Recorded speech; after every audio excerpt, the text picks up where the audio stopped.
Hello, everybody. My name is Landon, and today I'm teaching the main ideas from C. Robert Mesle's Introduction to Process-Relational Philosophy.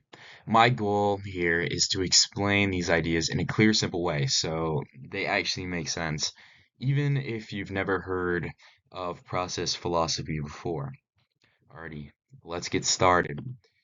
So, reality is events, not things. One of the biggest idea in process philosophy is that the world isn't made of solid, unchanging things. It's made of events, moments of experience that are constantly happening. Think of reality more like a movie instead of a single photograph. Everything is always moving, changing, and becoming, and that includes people as well. Everything is becoming. So, process philosophy says that change is the most basic fact of existence. Instead of imagining that there is some fixed version of us that never shifts, this view says we're always becoming who we are through each moment. Who I was at 10 years old, at 15 years old, and right now, all those are different events.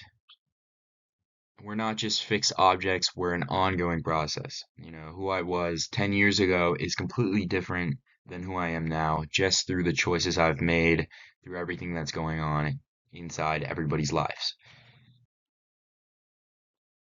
The relational universe. So, the next key idea is that everything is connected. As you can see in my demonstration, I have everything influences everything into each moment shapes the next into reality is interconnected. Every moment of experience is shaped by the moments that came before it. Nothing is in isolation. A good way to picture this is if you drop a pebble into water, you know, you'll see ripples in the water, and that shows the kind of way when someone or something affects you, you respond, and then your response affects the next person. So you can say it's really just one ripple effect.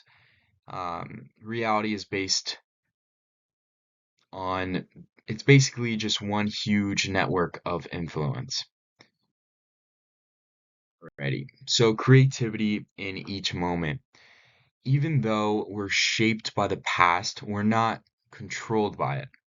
Process philosophy says every moment contains some degree of creativity, meaning we have the adaptability to respond in different ways. This doesn't mean that we're totally free, but it means we're not locked in either.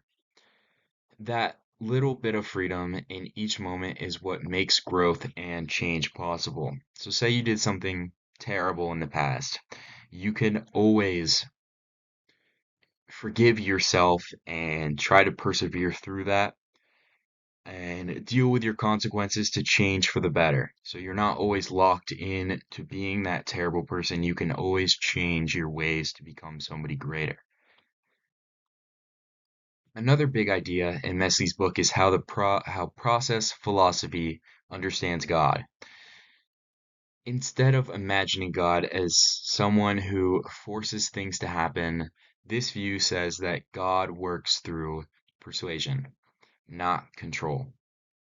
God offers possibilities of good and invites the world towards better outcomes, but doesn't override our freedom.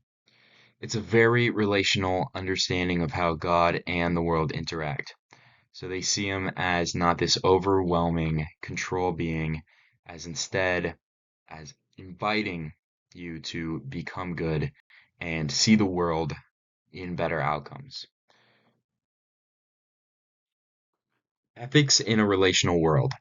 So, process philosophy also changes how we think about ethics. Since everything is connected, our choices matter because they ripple, going back to the ripple effect. They ripple outward and shape other people's experiences. So ethics isn't just about following the rules.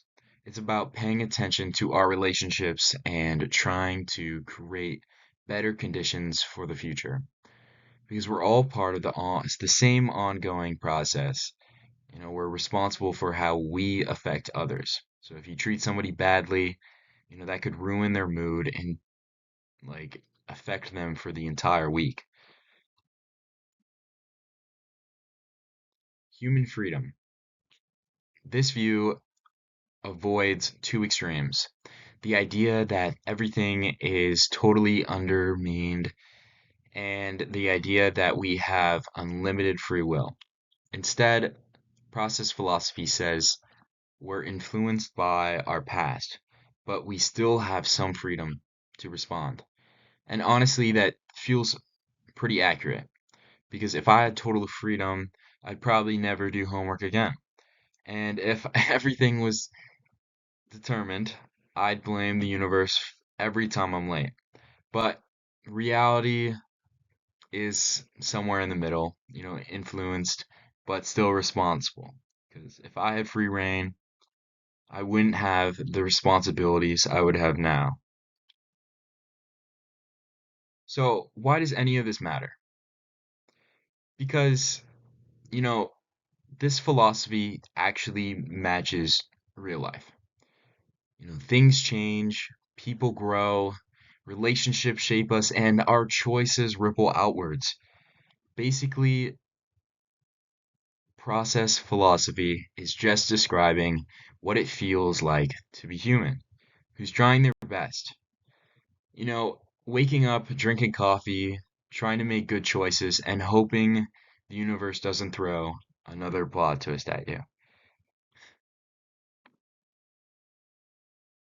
Alrighty, to wrap things up, here are the five main ideas.